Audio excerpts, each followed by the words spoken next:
akhyaarta ka waramay alaabtan yar insha Allah biidmillaahi raxmaan haddii ay idin qanciso waan idinku soo tuurayaa waa qadadaydii ilaahay hay calfo qada way qado maasha Allah tabaarakallah hayeekum isdhuuban ku jira anigu waan nacabahay baruurta marka alaabtaasaan ka helaan bariis iyo baasto bari horaan ilaabay waan idin sheegay qof kasta caafimaadkiisa jeegarayn ku raba ama raba inaan weliga yaalihi caafimaadkiisu dheeliyin ama hoos u dhicin hay isticmaal alaabtan bariis iyo baastana weegi hal mar ama laba jeer ama saddex jeer insha Allah ha isticmaalo inta kalena cunto dhaqankeeni ha ku bedesho haday shuura tahay haday soor tahay waxyaabaha iyo wixii la halmaala insha Allah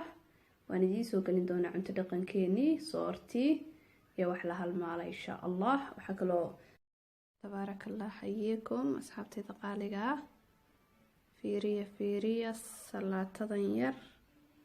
masha Allah leerkan baa daciif ku xidhan laakiin si fiican oo arkaysan baan rajaynaa insha Allah waa salad yar oo anigu naftayda la jeclaaday idinkuna inaad jeclaan doontaan baan rajaynaa insha Allah waana salad yar oo waxtar leh caafimaadka u roon haddii asxaabtayda qaaliga ay ka hesho biidmillaahi raxmaan waan ku soo tuuri doonaa